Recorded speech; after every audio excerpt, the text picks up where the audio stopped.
प्रिय छात्रों नमस्कार। एनसीईआरटी गणित कक्षा 10वीं में आपका स्वागत है। आज हम लोग प्रश्नावली 12.3 का प्रश्न क्रमांक 2 हल करेंगे। तो आइए सबसे पहले प्रश्न पढ़ लेते हैं। इसमें दिया गया है, दी गई आकृति में छायांकित भाग का क्षेत्रफल ज्ञात कीजिए यदि ओ केंद्र वाले दोनों संकेंद्रीय वृत्तों की त्रिज्याएं क्रमशः 7 सेंटीमीटर और 14 सेंटीमीटर हैं तथा कोण AOC बराबर 40 अंश है। तो ये हमें प्रश्न दिया गया है। तो इसमें हमें ये यहाँ पे लिखा है दी गई आकृति में। तो हमें जो आकृति दी गई है आइए उसको देख लेते हैं। ये हमें आकृति दी गई है और कहा गया है कि इसमें जो छायांकित भाग है ये वाला भाग, इसका हमें क्षेत्रफल ज्ञात करना है। ये जो आपको दिख रहा है ये छायांकित भाग है और इसका हमें क्षेत्रफल निकालना है। आगे लिखा है, यदि ओ केंद्र वाले दोनों संकेंद्रीय वृत्तों, संकेंद्रीय का मतलब होता है दोनों वृत्तों का केंद्र एक ही है। आपको ये पहला वृत्त दिख रहा है, उसके बाद ये दूसरा वृत्त दिख रहा है, दोनों वृत्तों का केंद्र यही है, इसलिए हम इसे कहते हैं संकेंद्रीय है। और इनकी त्रिज्याएं हैं 7 और 14। तो सीधी सी बात है कि छोटे वृत्त की त्रिज्या हो जाएगी 7 सेंटीमीटर, ये वाली 7 सेंटीमीटर केवल यहाँ से यहाँ तक, और पूरी यहाँ से लेके यहाँ तक हो जाएगी 14 सेंटीमीटर। तो इसको हम यहाँ पे लिख देते हैं कि यहाँ से यहाँ तक की दूरी हो जाएगी 14 सेंटीमीटर। तो ये हमें दिया गया है। तो अब छायांकित भाग का क्षेत्रफल निकालना है, तो कैसे निकालेंगे? तो उसके लिए सबसे पहले आपको क्या करना है, OAC, ये बड़ा त्रिज्यखंड जो आपको दिख रहा है OAC, इसका पूरा क्षेत्रफल निकालना है। OAC ये बड़ा त्रिज्यखंड जो है, त्रिज्यखंड का जो क्षेत्रफल होता है उसका फॉर्मूला होता है थीटा बटे 360 गुणित पाई आर वर्ग। तो यहाँ पे हमें थीटा 40 अंश दिया गया है, आप देख सकते हैं, और आर का मान हमें दिया गया है। अगर हम बड़ा त्रिज्यखंड निकालते हैं OAC, तो 14 सेंटीमीटर से हमें बड़े त्रिज्यखंड का क्षेत्रफल मिलेगा। और यदि हम छोटा त्रिज्यखंड निकालते हैं ये यहाँ तक OBD, तो त्रिज्या हम 7 ले लेंगे। तो इसी तरीके से हम इसको सॉल्व करेंगे। तो चलिए सबसे पहले जो हमें दिया गया है उसको हम यहाँ पे लिख लेते हैं। तो यहाँ पर छोटे वृत्त की त्रिज्या जो है वो उसे हम R1 मान लेते हैं और बड़े वृत्त की त्रिज्या जो है उसे हम R2 मान लेते हैं, और इस तरीके से हम लिखेंगे। इसके बाद जो ये एंगल दिया गया है इसे भी आपको एग्जाम में लिख के आना है, कोण AOC बराबर 40 अंश। तो ये तीन चीज़ें लिख ली। अब इसके बाद हम चित्रानुसार लिखेंगे, क्योंकि हमें ये चित्र तो साथ में ही दिया गया है। तो चित्रानुसार त्रिज्यखंड OAC का क्षेत्रफल, तो हम यहाँ पे लिख लेते हैं चित्रानुसार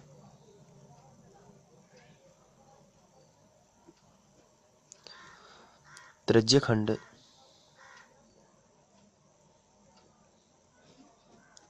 और ये है OAC का क्षेत्रफल। फॉर्मूला होता है बराबर, यहाँ से लिखना स्टार्ट करते हैं, थीटा बटे 360 गुणित पाई आर वर्ग। ये फॉर्मूला लिखा है। अब हमने लिखा है चूंकि OAC यानी बड़ा त्रिज्यखंड, तो जिसकी त्रिज्या हमें R2 लेनी पड़ेगी, तो हमने R2 लिख लिया यहाँ पे। और थीटा तो 40 अंश है ही, तो हम यहाँ पे लिखेंगे थीटा जो है 40 अंश है, क्योंकि कोण कहलाता है थीटा, आपको मालूम है। तो ये 40 हम यहाँ पे लिखेंगे बटे 360 गुणित पाई का मान 22/7 होता है, तो हमने यहाँ पे रख दिया 22/7 गुणित R2 जो हमें दिया गया है वो है 14 सेंटीमीटर, तो हम यहाँ पे रखेंगे 14, और वर्ग लगा है तो हमने यहाँ पे लगा दिया वर्ग। चलिए आगे सॉर्ट आउट करते हैं इसको। तो 0 से 0, 4 एकम 4, 4 नाम 36, तो 1/9 आएगा गुणित 22/7 गुणित 14 के ऊपर 2 की घात है, यानी कि 14 गुणित 14। इसके बाद 7 दूनी 14, तो 2 आएगा। अब इसके बाद आगे बढ़ते हैं। 22 दूनी 44 हो जाएगा। ये यहीं ऊपर गुणा कर देते हैं। तो 22 दूनी 44 गुणित 14 ज्यों का त्यों और बटे में आ जाएगा 9। इस तरीके से कर देना है। अब देखिए यहाँ से कैंसिल नहीं हो रहे हैं, इसलिए हम डायरेक्ट इसका गुणा करेंगे 14 का 44 में। 14 चौके 56, 56 की 6 हासिल आ जाएगी 5। 14 चौके 56, 56 और 5 61। तो हमने यहाँ पे लिखा 61 बटे 9। तो ये आया बड़े त्रिज्यखंड का क्षेत्रफल, और चूंकि क्षेत्रफल है इसलिए हम सेंटीमीटर वर्ग लिख देते हैं। तो आप यहाँ पे देख सकते हैं ये जो बड़ा क्षेत्रफल आया है वो है 616 बटे 9 सेंटीमीटर वर्ग। अब हम त्रिज्यखंड OBD का क्षेत्रफल यहाँ पे निकालेंगे। तो हम साइड हेडिंग डाल सकते हैं त्रिज्यखंड OBD का क्षेत्रफल।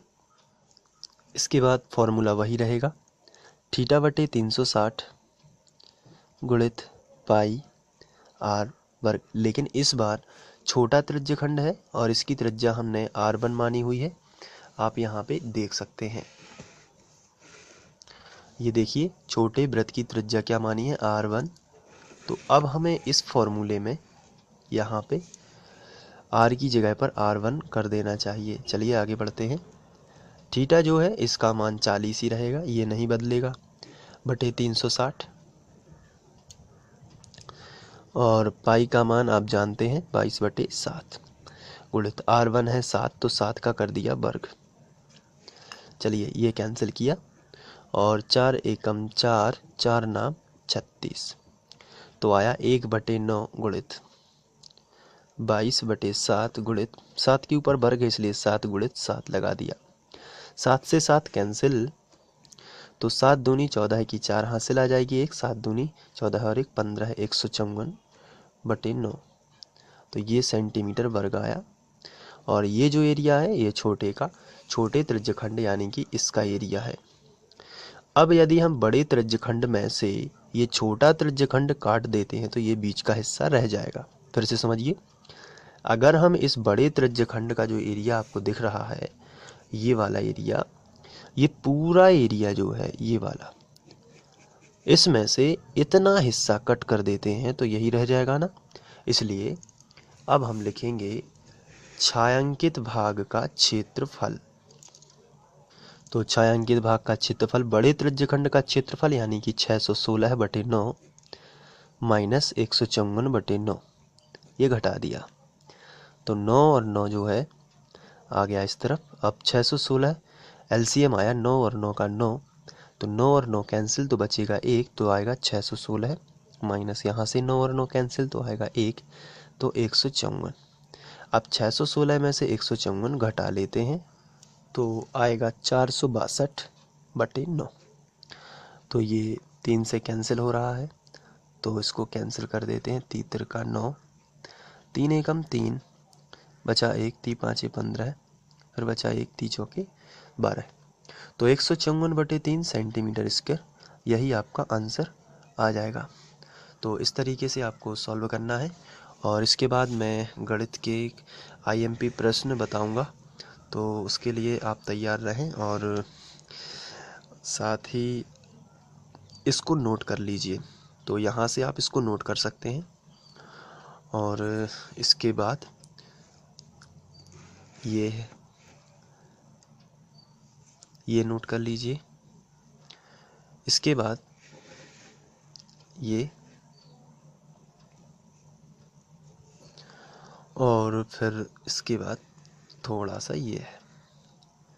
तो इस तरीके से आपको ये नोट कर लेना है। Thank you.